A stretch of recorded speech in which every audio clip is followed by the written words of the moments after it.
my kitchen. I'm so excited to share some of my favorite recipes with you. 2 sauces that are wonderful, delicious, and vegan, and 2 desserts that are also wonderful and delicious. And I'm going to start with a roasted garlic aioli sauce that I cooked for everyone at the Fuel and Flow Fest event last week. And I do not have these written down anywhere to send you or to type to you. So as you watch this, you're going to want to write them down. And especially if you're watching later on the recording, you can pause it and go back and say, oh, how much of that ingredient? So yeah, do that as we're cooking here. But anyway, my first recipe is a roasted garlic aioli sauce, and it is fabulous on potatoes. It is a wonderful dip. It's creamy. It's the base of it is cashews, and it's really just going to liven up any plain meal that you've got going on. You can put it on any cooked vegetables. It's a great butter replacement for baked potato. So here we go with that. With that recipe, the important, the key ingredient in this recipe is roasted garlic.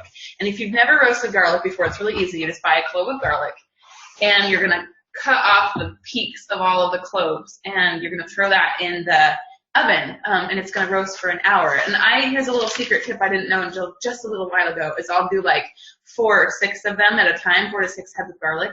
And you can, once you're done roasting them, you can save the cloves, and then you can have them ready in any recipe. You don't have to start cooking an hour before you cook more. So anyway, so I have done that. Let me bring this clove of garlic closer to you. So I've sliced off the tips of the garlic clove, the entire head, and then I sucked out each one of these little puppies, or just mushed them out like toothpaste. They squeeze out. They're so smushy now.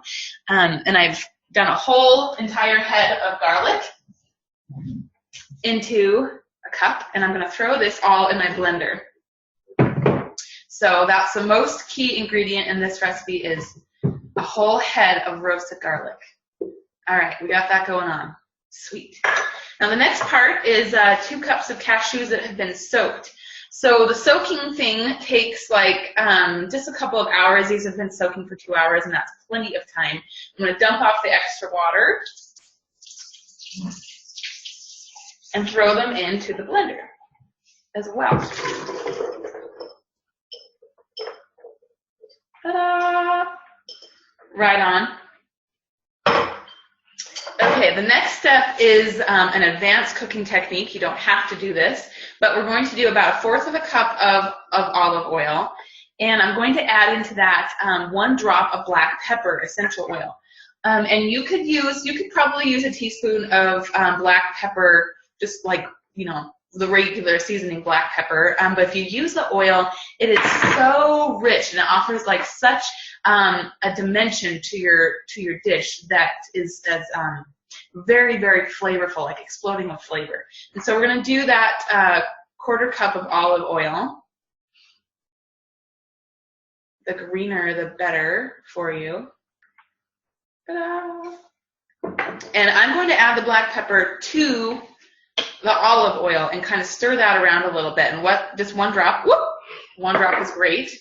2 drops is going to be over the top, just to let you know how incredibly intense essential oils are. Okay, so now that I've got that kind of stirred in with my olive oil, and just a little bit of back and forth motion here, nothing too serious. I would be really careful to mix it all the way in. If it was a hot oil like oregano or thyme, or cilantro, which is really intense, I would be really careful to mix it in really well. However, we're going to just blend this, so it's not super duper important. But if I was to put it in a salsa that you don't blend in a blender, it's super, super important that you mix that in with the oil so that it disperses evenly, and you don't get one on fire tongue, morsel of flavor in one chip dip. Okay.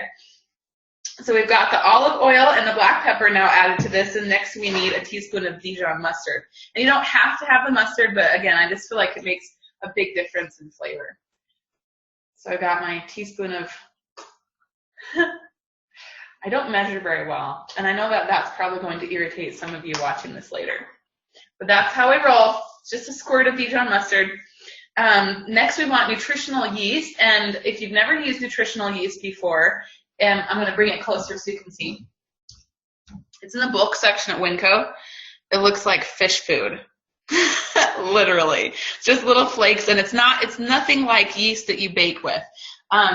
This kind of yeast will add a lot of B vitamins to your food, and especially for a lot of you vegans out there, well, even everyone probably is lacking in B vitamins, and so it has a cheesy, nutty flavor. So adding it to this dish is going to make it taste more like we used dairy in the dish, even though we didn't. So I'm going to put like an eighth of a cup, maybe an eighth of a cup, couple tablespoons of nutritional yeast. Okay, and the last thing that we have for this recipe is lemon juice. Just a couple of squirts, squirts.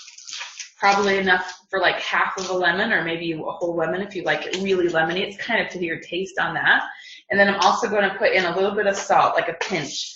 If you don't limit your salt, you'll probably want a lot more than a pinch, like maybe a half a teaspoon. But I just want a pinch because I'm really careful with my salt. And the kind that I used here is pink salt, Himalayan pink salt, because I love that, although I also do love Celtic salt. Okay, that's it. That's how hard this recipe was. Dun, dun, dun, dun. Now I'm just going to zip it on my blender. Okay, we're done. That was easy. What I love about this dip is since there is no dairy in it, you can, it's pretty shelf stable. You can put it in your fridge for like 2 weeks without it going bad, which is good because this is a really big recipe. There's no way I'm going to use this all in one night unless I'm like cooking for a party, which I don't know, maybe you are cooking for a party. Okay, so I'm going to, all right. Now I have my white roasted garlic aioli sauce. Dun, dun, dun, dun. And forgive me for a second while I rinse out my garlic from my jar so I can do my cilantro recipe next. Moving forward.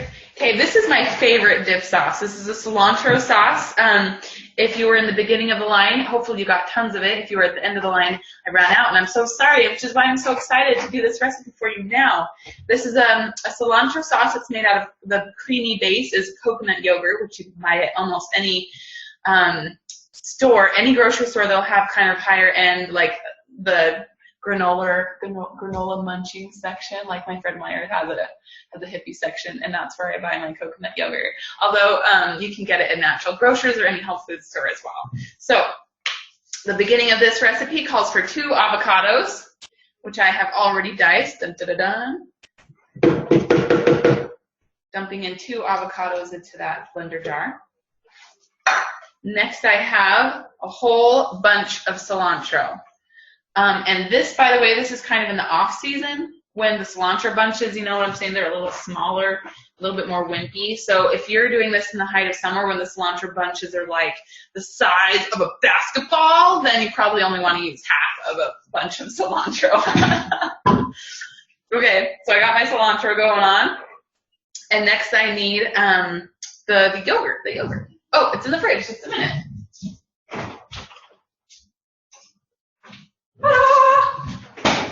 Okay, and we're using a cup of yogurt, of that coconut yogurt, which is a little bit sweet. So if you're going to do this recipe and you don't use the coconut yogurt, you're probably going to want to use a little bit of a sweetener in here if you're going for the exact same taste. Otherwise, I don't know, maybe you'll want it to be a little more tart. You love the tart feeling, maybe.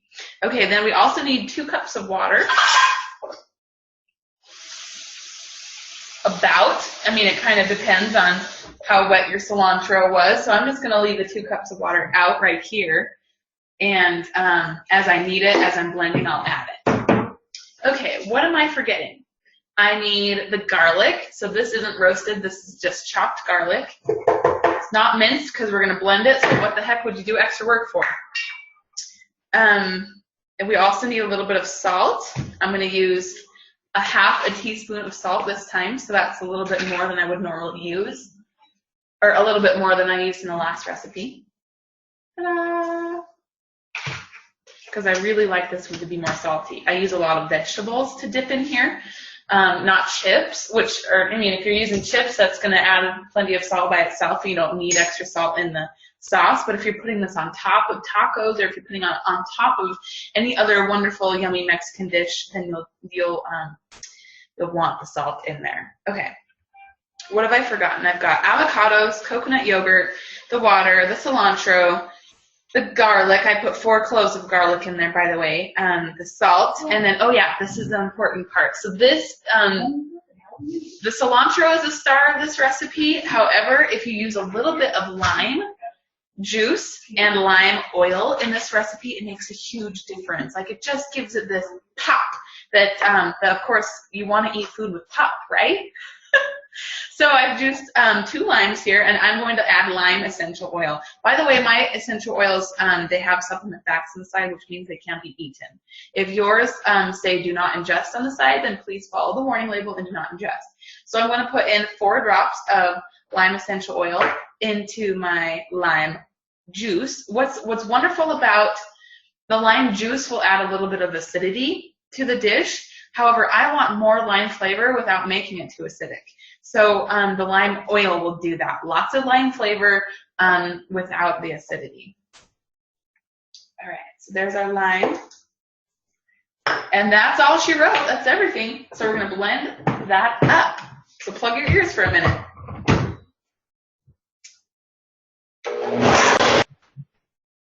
Perfect. Okay, now my cilantro sauce here, I made it pretty thick. You may add more water and make it unthick, but it's green. It's beautiful green. That cilantro is going to smush down and give you this beautiful green, like Hulk green sauce. Ooh, let me not spill it on the floor. Okay. It's wonderful. It's so good on tacos. It is so good on salad. And by the way, fat-free dressing on salad. Like, who wouldn't go for that? I suppose not fat-free. What I meant to say was oil-free, but there's, I'm sure there's plenty of fat in the coconut. Okay, and if all you do is you put out these 2 sides to put on any potato bar, you have just snazzed it up and made a flavorful, delicious feast. Okay, that's the 2 dips. Any questions? I'm going to rinse this out while if you have any questions to type in. And I'm back for more dynamic cooking. Okay, for a lot of you at the Fuel and Flow Fest, this was like the key, like the thing that brought you back for more and more and more seconds and thirds and so on. This is a raw caramel sauce that's vegan that I use on any desserty thing that I could possibly dip into it. And sometimes I eat it by the spoon because it's that yummy, yo. Okay, so the key to this recipe is date paste.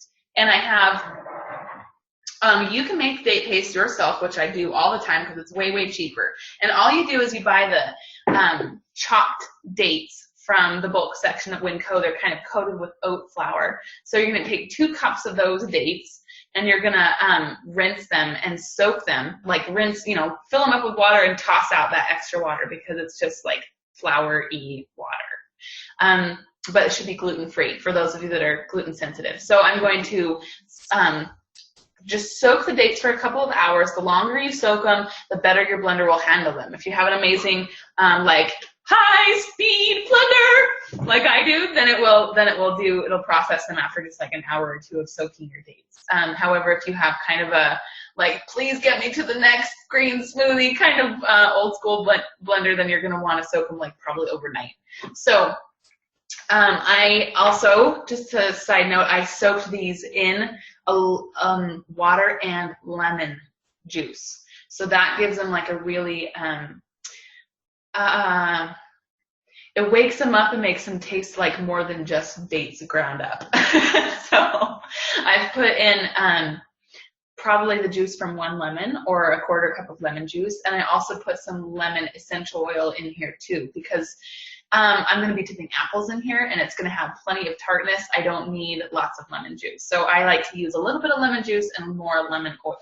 So the lemon essential oil, same thing with the lime. It's got the supplement facts on the side, so I know I can eat it. It's safe for eating. Okay, so I have, I've Oh, excuse me. So after you've soaked them, then you're just going to blend them up in the blender jar with the soaking juice. If you don't use the soaking juice, then you're just going to have to add more water. But hello, use the soaking juice because it's really flavorful. So I'm going to dump this. I've already blended this for the sake of speed and time on this demonstration. So I'm going to dump this back into the blender jar to mix it up with the other ingredients. Ta-da!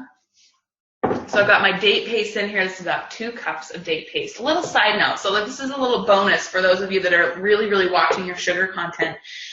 So you can blend up. I'll blend up 4 cups of dates at a time and leave it in a big jar in my fridge, which is shelf stable.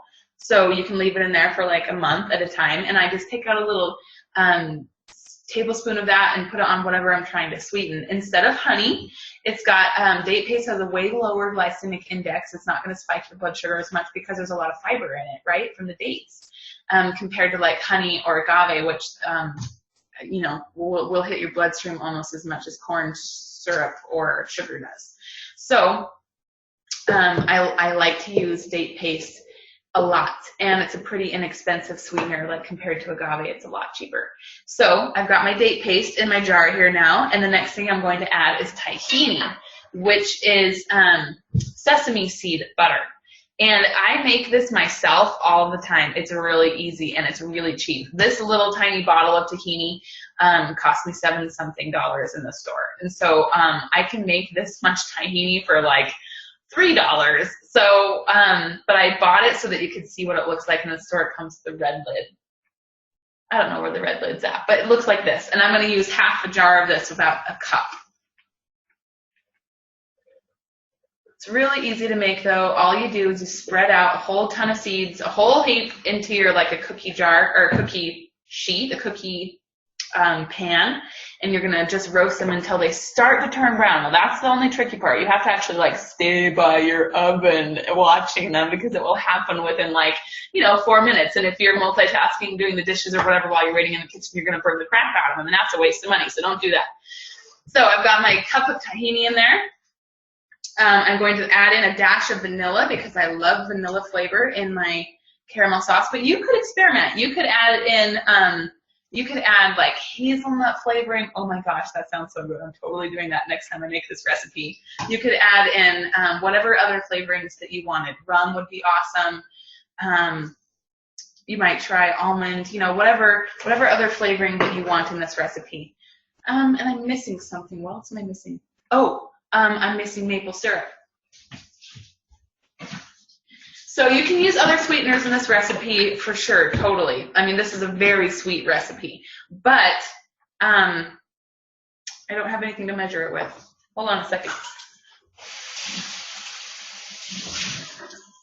If you use something else besides the maple syrup, it will not have the same flavor. So like, for instance, if you use honey, which is fine, just add like a little bit of maple flavoring to it, or else it will not have the same caramel-y texture. So I'm just adding like 1/3 to 1/2 cup maple syrup, just depending on how sweet you like this to be.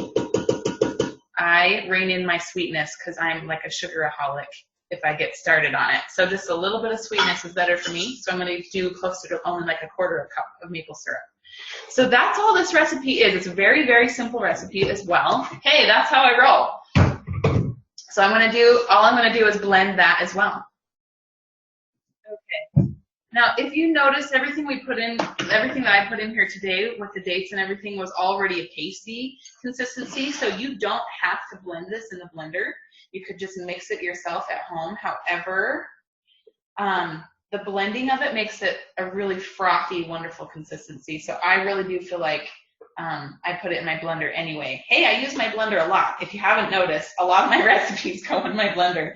And while I'm spooning this out here and I just have you like I'm, captivated audience, I'll tell you that I have used a couple different brands of blenders, and I really like the Total Blender from Blendtec.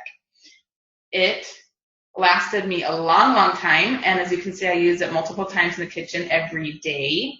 I want to say it lasted 6 to 8 years. Anyway, it was just outside the warranty, however long it did last. And they gave me a wonderful new blender.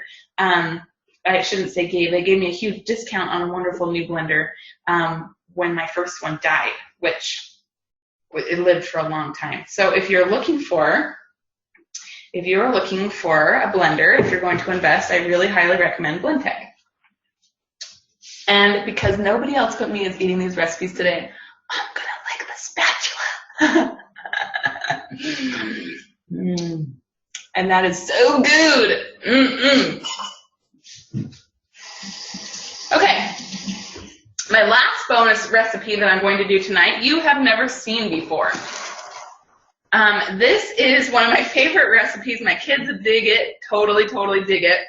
And it's really allergy friendly as well, although there are eggs in it. So if you're vegan, this might not be the recipe for you. I can tell you some things you can do to change it. However, they just don't turn out like what I want them to turn out like. So what I'm making for you today is black bean brownies. However, my husband, who is a brownie lover, really feels like I should not call this black bean brownies. He says that I have to call it because when you bite into it, it's more like a cookie bar consistency than a brownie. And so, like, if you're waiting for the classic brownie feel, you're just gonna not be satisfied. So he says that I should call these peppermint sweetened chocolate refried beans, because that's really what this recipe is. So this is a black bean brownie recipe that is wonderful, and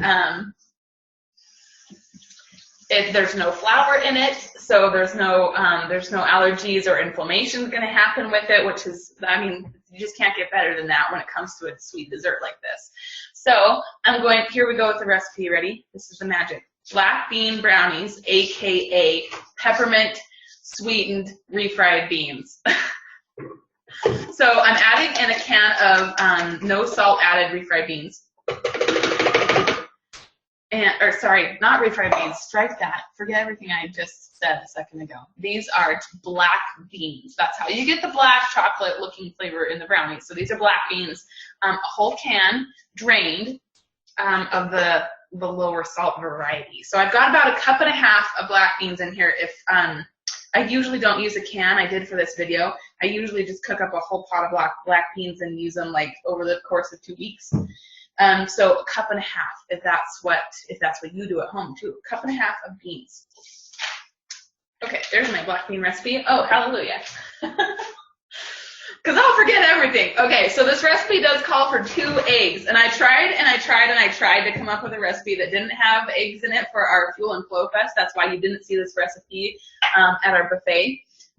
You can do things like, the whole chia seed or flaxseed trick. However, it just doesn't turn out like brownies. It turns out more like fudge. And if that's what you want, if you're like sticking to the vegan thing and you don't want to use eggs, this is an excellent recipe for like fudge topping on any darn delicious thing. So if you can tolerate or do the eggs, 2 eggs. Next is a 1/4 cup of chocolate powder. This is the baking kind, whatever kind of, cocoa or cacao or raw thing that you like to do. We need 1/4 cup of that. Ta-da! Next, we need agave. This recipe calls for 2/3 cup, which I feel like is a little bit too high. But if you are just getting used to this whole health nut thing, then 2/3 cup, do it. Do the whole thing. Slam it down. I'm going to wipe out the extra of this because it is delicious and I want every last drop. Okay. So after the agave comes a coconut oil, which you could use butter if you're not concerned about being vegan. This is coconut oil, 1/3 cup. Plop. Just a side note on coconut oil.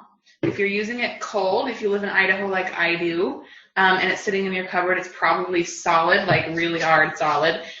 So you probably are going to want to soften it a little bit, because if you blend it, when it's solid, it doesn't blend up all the way. And so you're going to have like little specks all through your brownies when if they're finished cooking, where you cut them and some oil will ooze out because it doesn't incorporate very well when it's really, really cold.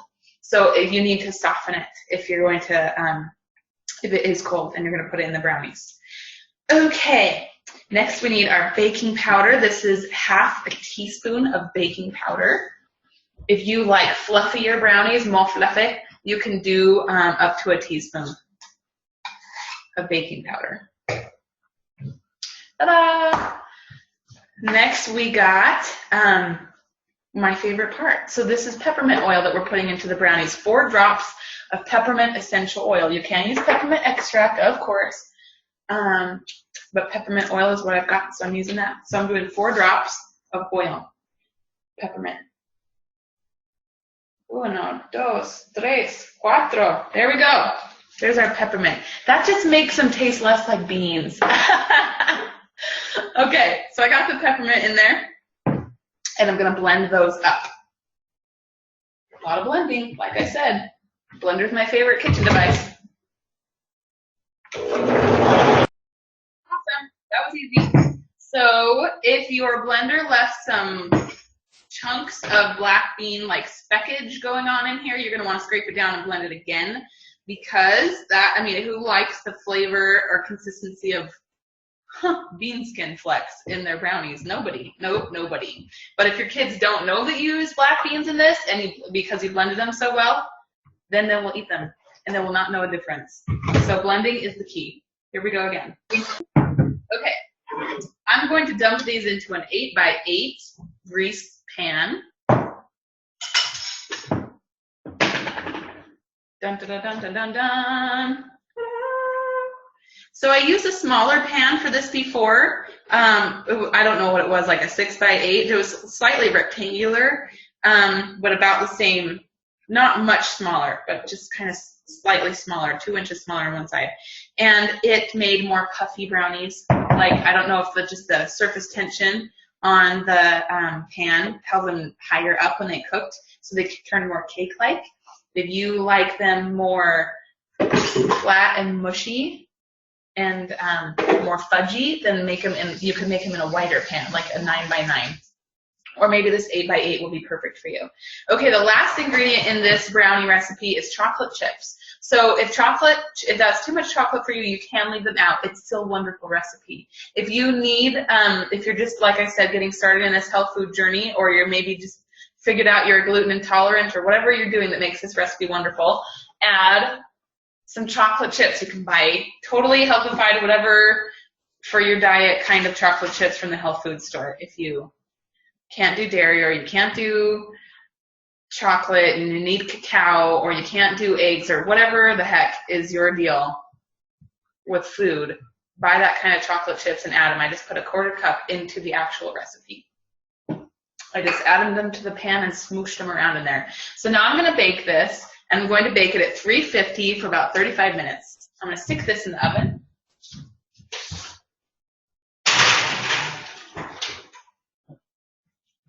And ta-da! Look, I did that magic thing that you do on cooking shows all the time.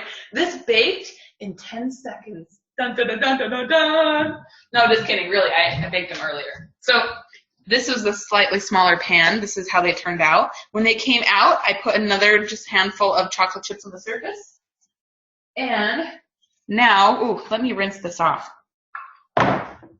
Now I'm going to just smear that chocolate chips all over the surface of the brownie, and it's going to leave it with like a fudgy frostingness on top. So overall, I did use about a 1/2 cup of chocolate chips on this recipe. I've seen other people do things like you could put a sweet, creamy sauce on the top, like a white sauce, like cream cheese would be wonderful on these brownies if you didn't have a problem with dairy, or you could add any other coconut cream sauce would be, oh my gosh, that would be just heavenly. Whatever sauce you want on top of this to make it like a molten lava-y thing is fabulous too. You can totally do that with these brownies. You can make them into muffin pans and insert a little bit of fudgy sauce into the middle, and oh my gosh, that is so wonderful. Peanut butter sauce into the middle, yeah, that gets me every time. So this is the peppermint brownies with the chocolate chips melted and rubbed in. Okay. So those are the 4 recipes I wanted to share with you today. I'm going to come sit down by you now that I'm done cooking. Okay, now I know you probably want more of that goodness that I just shared with you. I've been on this health food journey for a long time, and probably 6 years I've been trying and experimenting different recipes and totally throwing out a whole bunch of crap that didn't turn out very well. So these are some of my 4 favorite recipes to use all the time. And I have more. I have a whole bunch more that I would love to share with you. And so if you're interested in having me actually come to your kitchen, then I have ways for you to do that. The first way, I'm obviously an essential oil gal, and I use essential oils in my cooking and for emotional health and for my family's health and wellness all the time. And if you are interested in learning about that and you don't really know about essential oils yet, then I would encourage you to start with a kit of essential oils, and I will come to your kitchen and teach you how to use the oils. I will give you an aroma touch technique, which is a massage type of technique on your back using essential oils that resets your system. And you can pick from any of my 10 cooking classes, including sauerkraut, sourdough, fermented dairy, green smoothies, snacks with no sugar in them, all kinds of good stuff. Salad dressings. Ooh, salad dressings. That's my favorite one. That's the one that changed my life. So you can pick from those classes, and you'll get essential oils and time with me and recipes to use in the future. And I have different levels to start with that. The first level is $150, and that gets about 3 hours of time with me. It's about half a day of me in your kitchen, which, hey, I'm just saying that's pretty darn good. I charge $75 an hour for when I do massages. So that's getting Rebecca at a super good discount. That's my gift to you.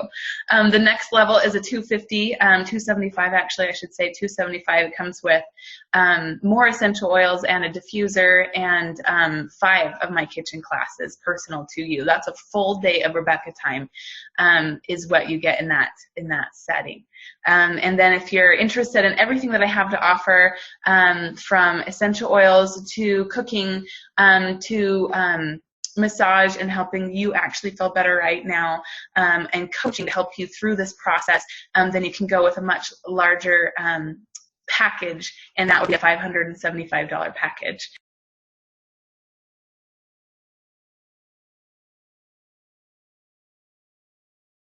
It comes with the whole day with me, again, all of my recipes that I can share with you, and then also coaching over the next couple of weeks as you make these healthy changes, because that's what I'm really, really good at. You could buy cookbooks from anywhere, and you could do this all on your own, which is awesome. That's how I had to do it, so it can be done. Totally can be done. But if you would like to enjoy your food along the way, if you need help in troubleshooting, knowing how much of this and where do I put this and where do I rub this and oh my gosh, I don't even know what to try next. I have done so many different diets, and I can help point you in the right direction for which one works for you. And if you want that kind of coaching from me, then you can go with the $575 level. And by the way, if you already have essential oils and you don't need more essential oils, then I would love to do the same packages with you for the same prices, and I would just give you the cooking parts. So any questions about that? I'm right here, and I will continue to answer questions for you. If you're watching this recording after the fact, please do private message me. You can find me on Facebook at Rebecca Harmon, and it's spelled Rebekah. And you can also find a lot of what I do on YouTube. So I'm so glad that you joined me. I hope that you loved everything that you saw today. I hope I know your family is going to love everything that they taste if you experiment what we made in your own kitchen. And I would just leave you hoping that your kitchen table becomes a place of spiritual treasures as well as tasty, delicious treasures. And if you want more of what I have to offer, you can find me on YouTube. Give me a thumbs up and watch my other Wow Food videos. Thanks for watching.